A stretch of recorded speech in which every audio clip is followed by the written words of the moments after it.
You're watching Master Harvesters episode number 5, part 2, and I'm Zane Grimm. My brother and I do a lot of trout fishing together, and we're supposed to be very successful. This footage is from a couple of weeks ago, where my brother and I went out together on a cool evening and had a lot of fun, and caught a lot of fish. We love trout fishing here in Pennsylvania, so let's get to the footage. Once again, we are on the road. We are heading to the fishing creek once again. So we're heading to a spot that was just recently stocked. So the fish are in there. I was there last night. Zane was there last night, limited out. My dad was there last night, and he limited out too. So good chance of success tonight.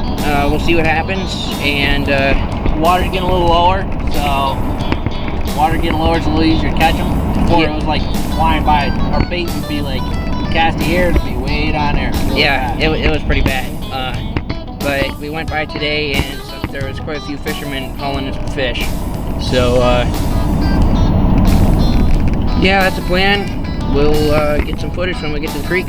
Here we go. You got it.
Recording.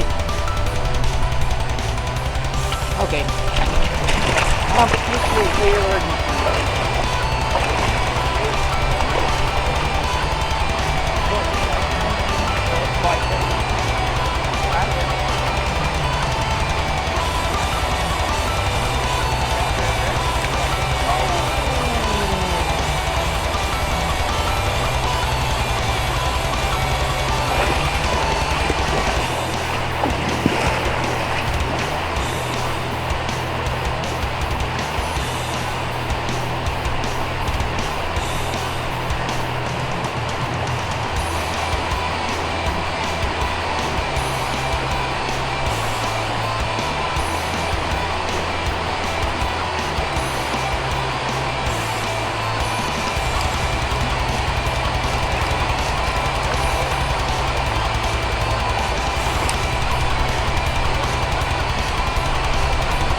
Well, there we are.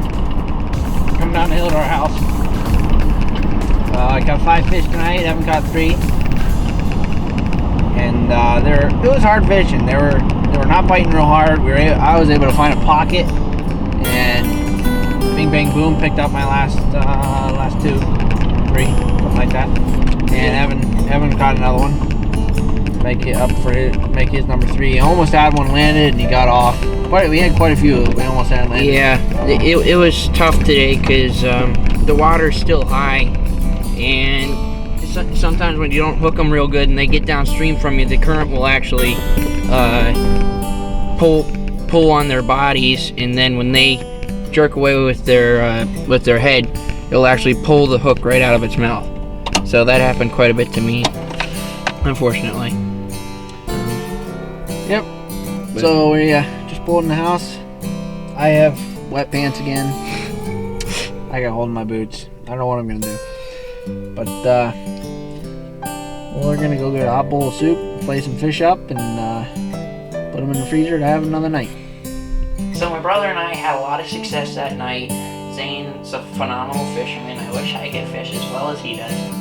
But my brother and I put together our techniques, and I went through them. And here's quick tips, and I hope this helps you become a better fisherman out in the trout streams.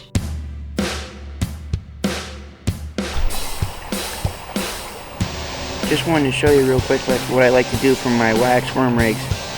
This is the line here. I have a four test line, and when I tie on my hook, I actually like to leave a little tail here, and I actually like to put my sinker on that tail. Reason being is, most of the time when you get stuck on the rock down to the bottom of the creek, it'll actually be the sinker, and it being on this tail, this unattached tail, and it will pull off, and that way you'll save yourself retying on your hook, and you can just put some more sinkers on it. You might need a little bit more bait, and then you're set to go. Another thing to keep in mind with your sinkers is that you can always add some. And what I like to do is I like to start off with one little tiny one, and then I just keep adding small ones.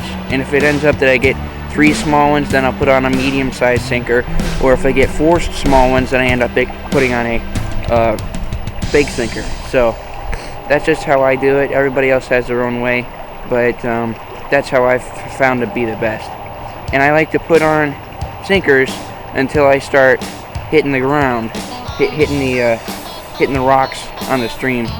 And if I get stuck, then I know that I might have just a little bit too much weight on. So yeah, that's been my technique. So I hope that guys helped you in any way.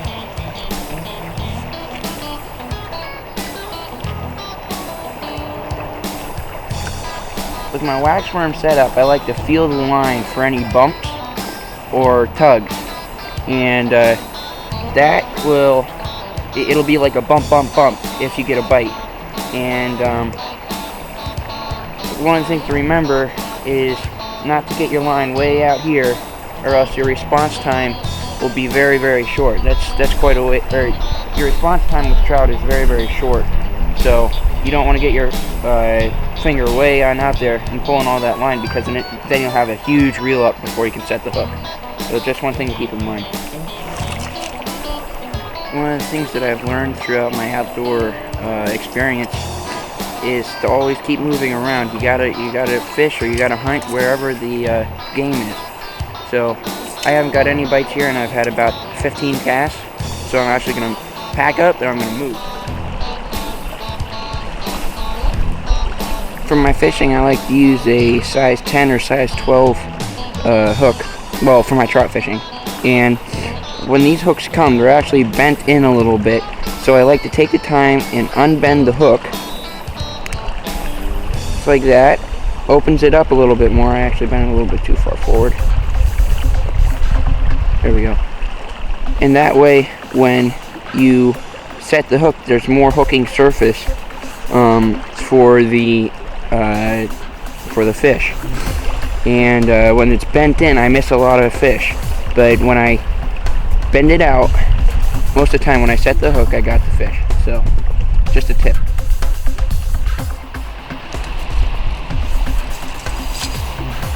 Just like that, we're into the fish. A nice little brown trout here.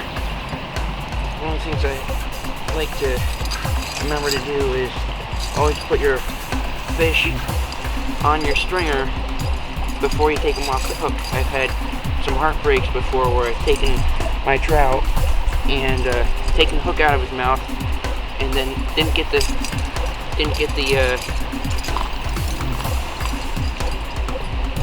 stringer on him fast enough. By the way, there's a fish, and I lost the fish because he just took off. So, number one of the day, here we go. Alright guys, that's all we have for our video today. Please go to our website, masterharvesters.weebly.com. We'll be uploading our videos on our website 2 days before they actually come out on YouTube and get shared on Facebook and Google+. So please go check out our website, masterharvesters.weebly.com. Thank you for watching. Remember, as you go through the week, to thank God for the blessings that He gives us and to spend time in His Word. I hope that these tips helped you and that you enjoyed our footage.